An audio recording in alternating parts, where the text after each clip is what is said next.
நீதிமன்றத்தை அணுகிறாங்களே, அதாவது அங்க போய் அவங்க பாதிக்கப்பட்ட மக்களை போய் சந்திக்கணும் நீதிமன்றத்தை நாடி இருக்கிறாங்களே. ஏன்னா அவங்க அனுமதி மறுக்கிறதுனால தான் நாங்க போய் பார்க்க முடியும்னு சொல்லி இப்ப நீதிமன்றத்தை நாடி இருக்கிறாங்க. போய் கரூர்ல பாதிக்கப்பட்ட மக்களை நான் சந்திக்கணும் அப்படின்னு நீதிமன்றத்தை நாடி இருக்கிறாங்க. அது அவங்க கட்சி, அவங்க முடிவு. அது எனக்கு அதில் கருத்து இல்லை. அவங்க போய் பார்க்குறதுல அதில் கருத்து இல்லை, எனக்கு இது இல்லை. அதாவது அவர் தம்பியோட அந்த காணொலியை பார்க்கும்போது அவருக்கு அதில் அவர் பேசுனதில் அவருக்கு இதயத்துக்குள்ளே காயமோ வலியோ இல்லை. இருந்தால் அந்த மொழியில் அது வெளிப்பட்டுருக்கும். அது இல்லை. அதை கேட்கும்போது கஷ்டமாக இருக்குது. இப்போ நான் பேசி கேட்டேன் பாருங்க. இந்த மாதிரி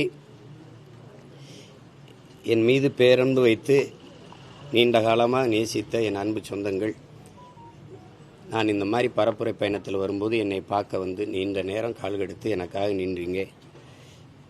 உங்களுக்கு நான் என்ன நன்றி கடன் எப்படி செலுத்த போகிறேன்னு தெரியல. நம்ம எல்லாரும் சேர்ந்து ஒரு நல்ல அரசியலை உருவாக்கி நல்ல ஆட்சியை நம்ம உருவாக்குவோம்.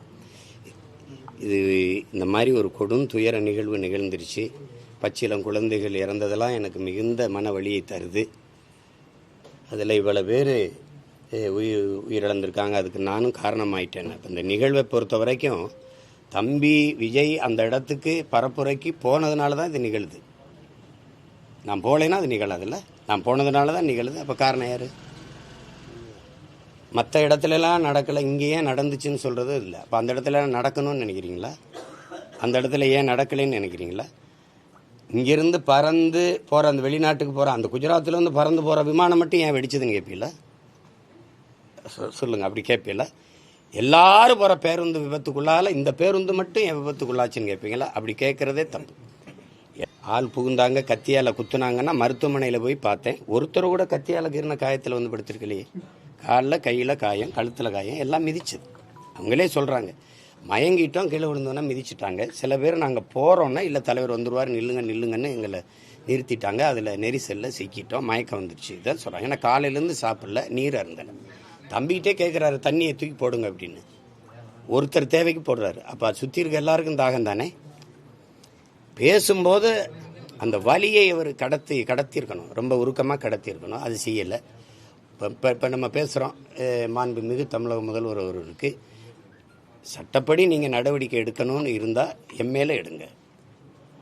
என்னை நம்பி வந்தவர்களை, என் உடன் இருக்கிறவர்களை நீங்கள் கைது செய்ய வேண்டாம், அவர்கள் மேலே நடவடிக்கை எடுக்கலாம். இதுக்கு நான் தான் பொறுப்பு, என் மேலே நடவடிக்கை எடுங்க. இப்படி தான் பேசியிருக்கணும்.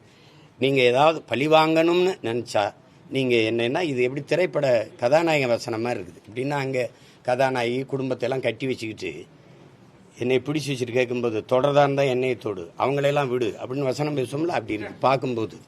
அது நல்ல அணுகுமுறை இல்லை. கேட்கும்போது அது எப்படி வரும்?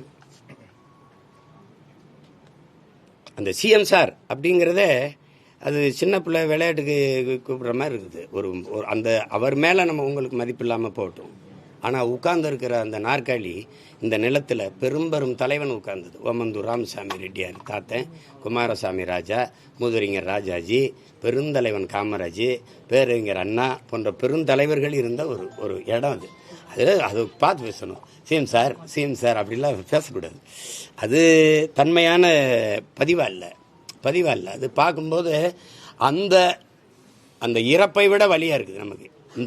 அதுக்கு பின்னாடி நடக்கிற நிகழ்வுகள் இருக்குல்ல, அதை விட வேதனையை தருது. அதுதான் சங்கடங்களாக இருக்குது. ரொம்ப இதை எப்படி கொண்டுக்கிட்டு போகிறது இந்த சமூகத்தை? இதுக்கு முன்னாடி எத்தனையோ நடிகர்கள் வந்திருக்காங்க. ஐயா விஜயகாந்த் தொடங்கியிருக்கிறாரு, அண்ணன் சரத்குமார் தொடங்கியிருக்காங்க, அண்ணன் கார்த்திக் அவர்கள், இப்போ அண்ணன் கமலஹாசன், இவங்கெல்லாம். ஆனால் இப்படி இல்லை.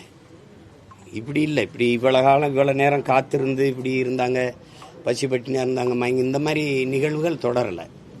அதனால் இனி வரும் காலங்களில் இந்த முறையை மாற்றணும். அதை விட்டு போய் ஒரு 30 நாள் இன்னி பாருங்கள், மார்ச்சிலிருந்து ஏப்ரல் 2 மாதம் வெயிலில் போய் கத்தி மக்களுக்கும் தொல்லை, நமக்கும் தொல்லை, பெரிய பொருள் செலவு. ஒரு வளர்ந்து கொண்டிருக்கிற ஏழ்மையில் சிக்கியிருக்கிற வறுமையில் இருக்கிற ஒரு நாட்டின் அணுகுமுறையா இது இல்லை. இந்த முறையவே முதல்ல தகர்க்கணும், மாற்றணும்னு நான் நினைக்கிறேன். ட்ரெண்டை ஃப்ரெண்ட் ஆக்கிக்கோங்க. தந்தி டிவியின் சப்ஸ்கிரைபர்ஸ் அண்ட் ஃபாலோவர்ஸ் குடும்பத்தில் நீங்களும் இணையுங்க.